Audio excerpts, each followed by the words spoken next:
Bonjour à tous, on se retrouve pour une nouvelle vidéo sur la chaîne Texas, cette fois-ci pour parler câbles et à quel point je les déteste. Yep, vous êtes en train de jouer avec votre souris filaire et le fil parvient toujours à se coincer à n'importe quoi qui se trouve devant la souris et du coup vous êtes en plein game et puis d'un coup vous êtes coincé et vous perdez bêtement, ou alors vous avez votre casque sur la tête, vous allez chercher un verre d'eau et vous devez enlever le casque forcément, ou sinon vous êtes rappelé par le câble que vous êtes littéralement accroché au PC. Et aussi, même pour le clavier, des fois c'est embêtant parce que, par exemple, vous voulez faire un document, prendre des notes ou autre chose, ben, quand vous avez un clavier sans fil, vous pouvez juste faire ça, et puis remettre le clavier après. Si vous avez un clavier filaire, vous n'y arriverez pas. Surtout que des fois, il y a des claviers filaires avec des très gros câbles qui sont très durs à retirer du chemin. Donc, dans cette vidéo sponsorisée par Corsair, je pense que ça se voit, pour ceux qui étaient très observateurs jusqu'à maintenant, nous allons justement parler de Slipstream, qui est la technologie sans fil de Corsair qui vous permet d'avoir les avantages d'un périphérique gaming, donc très basse latence, sans les désavantages des câbles, que ce soit pour une souris, un clavier ou même un casque avec tout ce qui est audio. Du coup, c'est quoi Slipstream? En premier, c'est les performances. Les mêmes performances qu'une souris filaire, qu'un clavier filaire ou un casque filaire. Donc, ça passe par une latence très très basse qui peut aller en dessous d'un milliseconde, comme au final un périphérique filaire. C'est évidemment très important parce que même si certaines personnes détestent les câbles, comme moi, vous ne voulez pas sacrifier quelque chose derrière, vous voulez exactement les mêmes performances. Donc Corsair y arrive avec Slipstream tout simplement en envoyant plus de paquets déjà par milliseconde. C'est-à-dire que vous évitez un des problèmes du sans fil qui vous fait perdre souvent des performances, c'est que comme c'est sans fil, des fois il y a des paquets qui se perdent, tout simplement. Donc le signal est envoyé de la souris, genre « Oh, j'ai cliqué sur le clic gauche », et puis ce signal peut-être va être perdu, et la souris va devoir le renvoyer parce que le PC va juste dire « Non, j'ai rien reçu ». Et du coup, évidemment, cet échange va prendre du temps et vous rajouter de la latence.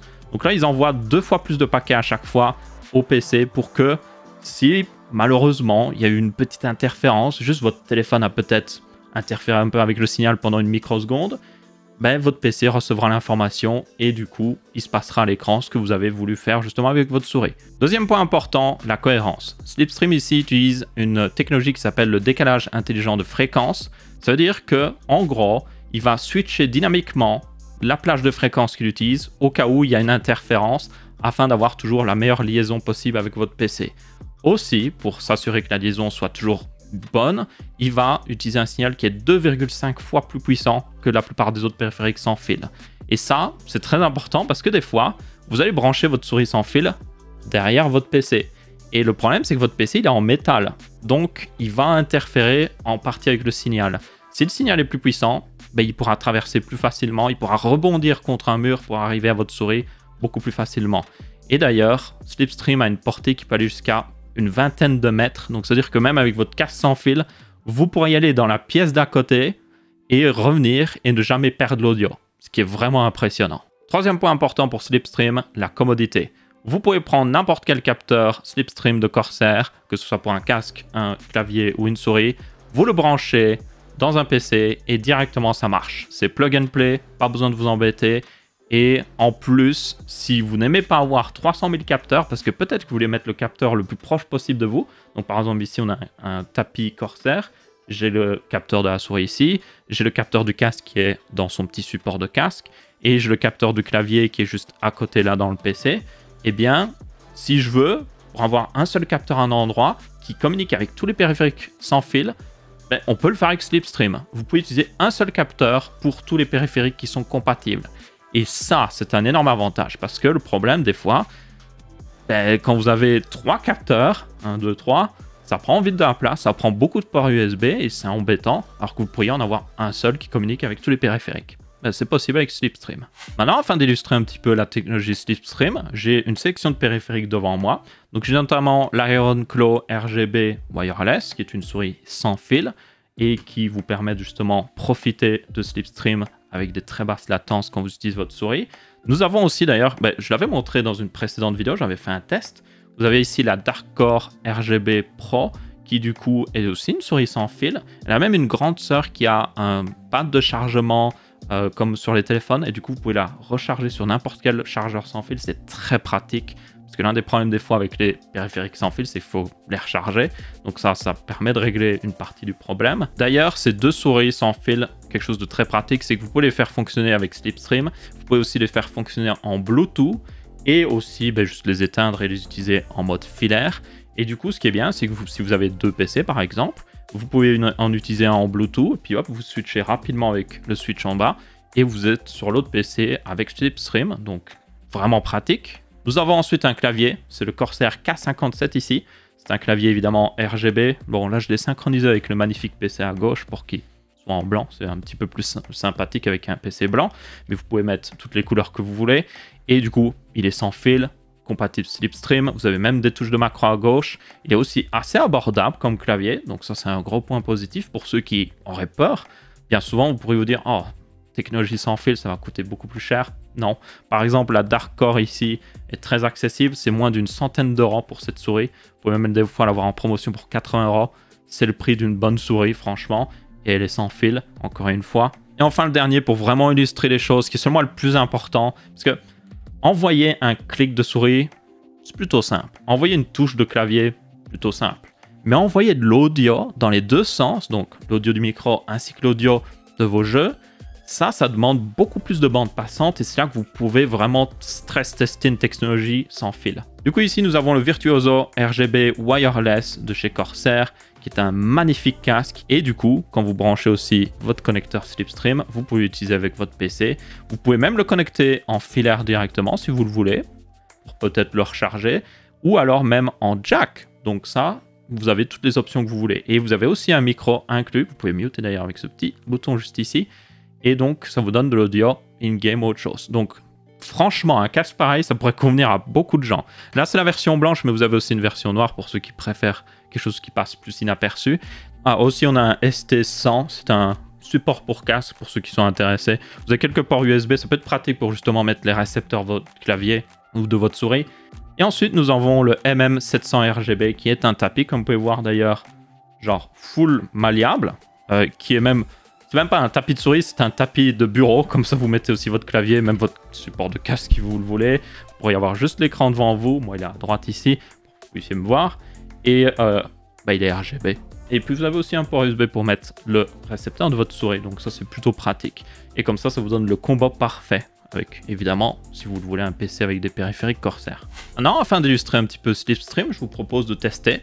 On va utiliser le casque pour ça, parce que comme j'ai dit, selon moi, c'est là où vous voyez vraiment si une technologie sans fil marche bien, parce que l'audio, c'est beaucoup plus difficile à transférer sans latence à un PC ou autre chose.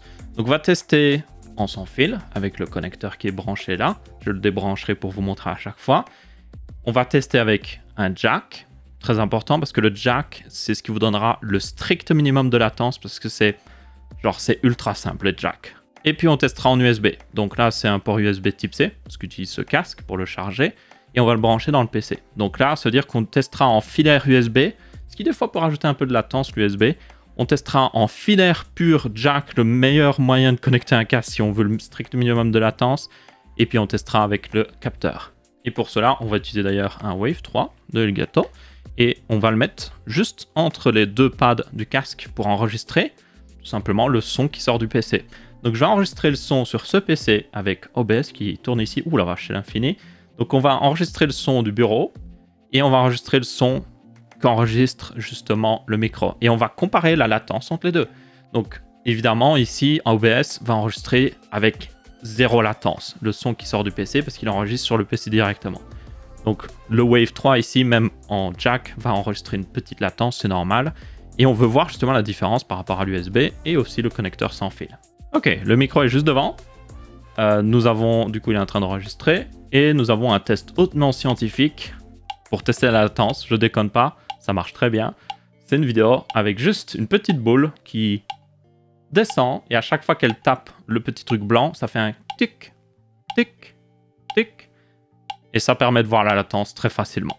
Franchement, ça marche très bien. Donc j'ai testé avec le connecteur sans fil. On va faire tous les tests d'un coup pour vraiment voir. Et puis je vais vous mettre tout l'un à côté de l'autre et vous pourrez comparer. Ok, maintenant j'ai connecté en USB. On va pouvoir justement regarder ce que ça donne quand on utilise le casque branché pour, par exemple, quand il recharge. Le connecteur sans fil est déconnecté. Comme ça vous permet de confirmer. Et nous utilisons encore une fois le même test. Donc, avec la petite boule qui descend et qui monte et que ça fait tic tic tic à chaque fois.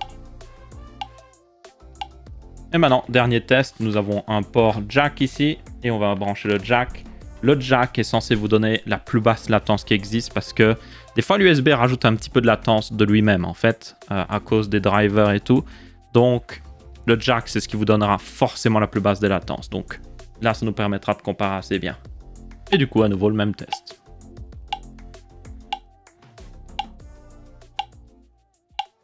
Alors maintenant ça ne parle pas trop de regarder justement la vidéo. Vous pouvez voir que déjà moi selon moi quand je vois la vidéo je ne vois pas de différence de délai. Même sur un écran 240 Hz que j'ai regardé, je ne voyais pas la différence de délai, c'est pour dire.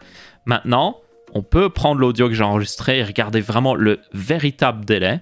Donc ici, j'ai la piste sonore wireless, c'est-à-dire avec le casque en mode sans fil. Vous voyez 4 pistes sonores, mais en réalité, vous avez le canal gauche et droit, donc l'oreille gauche et l'oreille droite. Donc en réalité, il y a 2 pistes sonores, ça se voit clairement. Elles sont un petit peu décalées. Et du coup, on peut mesurer ce décalage. On se met juste au-dessus ici.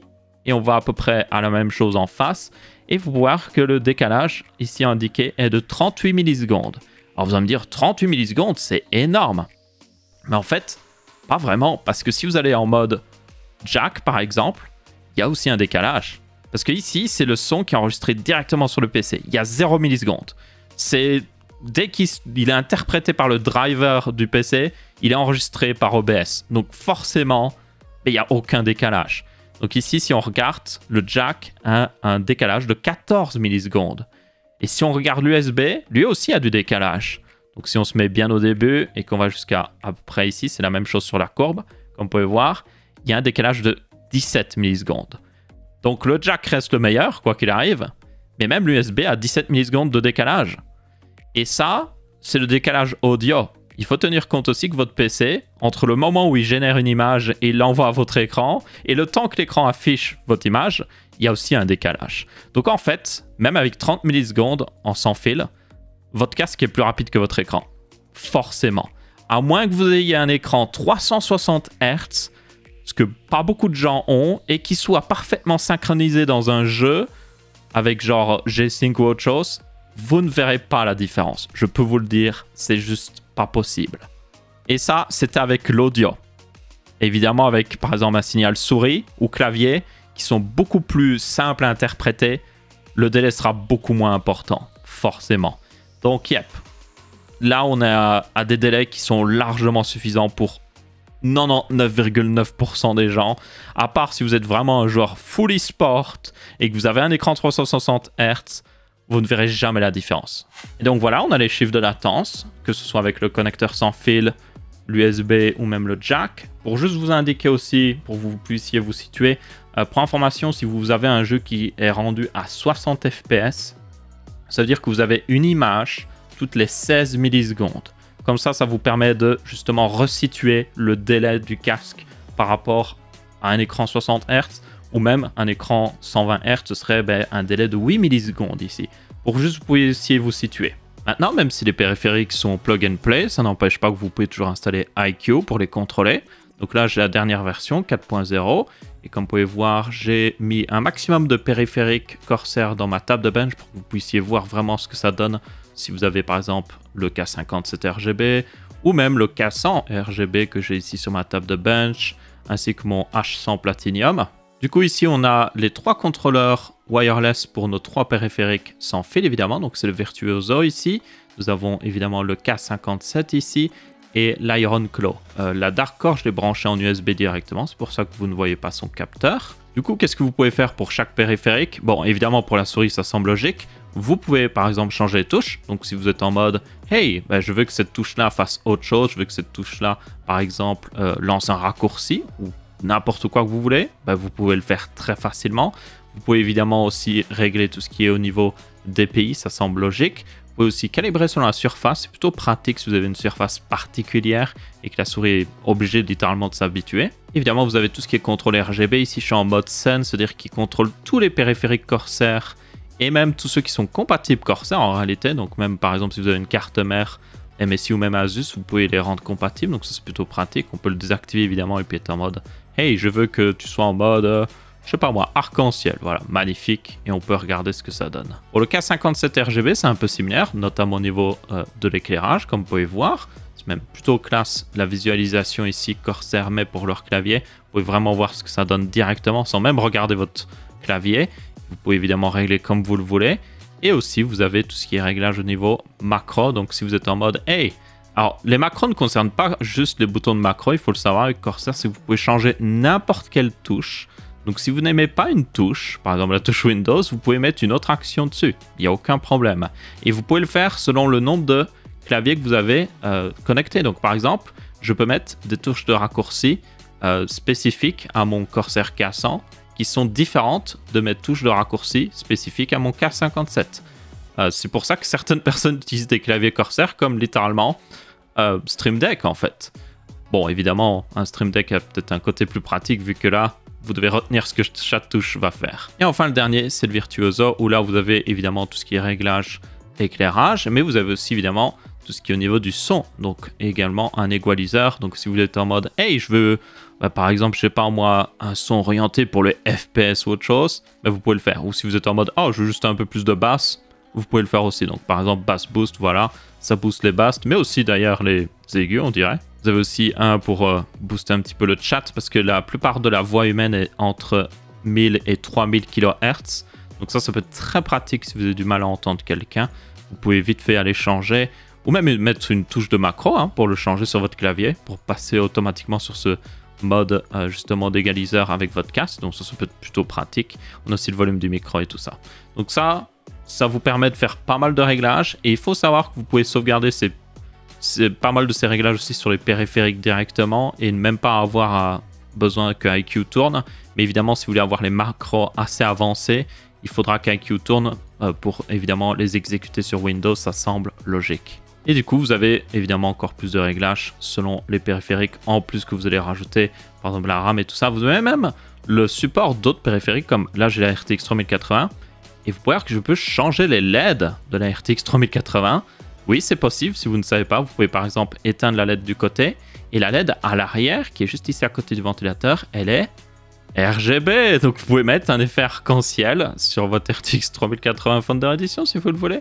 Enfin bref, je ne vais pas m'attarder là-dessus parce qu'il y a beaucoup de choses à dire sur IQ. Si vous êtes intéressé d'ailleurs sur un tuto sur IQ, n'hésitez pas à le dire, parce que personnellement j'utilise depuis 2017 et je trouve extrêmement pratique. Il y a beaucoup de fonctionnalités, notamment au niveau du fait que vous pouvez rajouter des sondes de température et contrôler vos ventilateurs via IQ si vous avez par exemple un Commander Pro, qui sont extrêmement pratiques pour moi, parce que du coup je peux exactement régler comme je le veux. Et évidemment au niveau des RGB, vous avez dû le voir, selon moi il n'y a rien qui se rapproche du contrôle RGB de Corsair. Juste, c'est pas possible. Après évidemment, si vous voulez, comme je l'ai dit, c'est encore plug and play, donc si vous êtes en mode je peux juste brancher et que ça marche, ce sera le cas avec justement ces périphériques, ce qui est plutôt cool. Et donc voilà, c'est la technologie Slipstream de Corsair que vous pourrez retrouver sur plein de périphériques sans fil justement de la marque. J'utilise personnellement depuis des mois, notamment sur la Dark Core, que je fais tourner sur ma table de bench, et tous les tests de carte graphique que j'ai fait et tout, c'était toujours avec cette souris là, et je peux vous le dire que je ne sens pas personnellement la différence en filaire ou en non filaire, ce qui est une bonne chose justement. Donc c'est comme s'il n'y avait aucune différence de latence.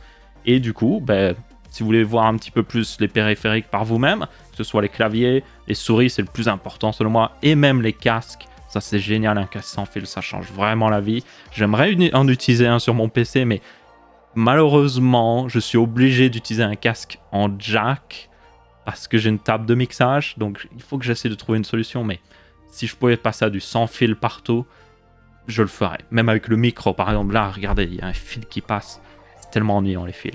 Bref, merci à tous d'avoir regardé. Merci à Corsair d'avoir sponsorisé cette vidéo. Si vous l'avez trouvée intéressante, vous pouvez laisser un petit pouce bleu. Vous aurez des liens dans la description vers les différents périphériques utilisés. Et je vous retrouverai pour une prochaine. Ciao, ciao!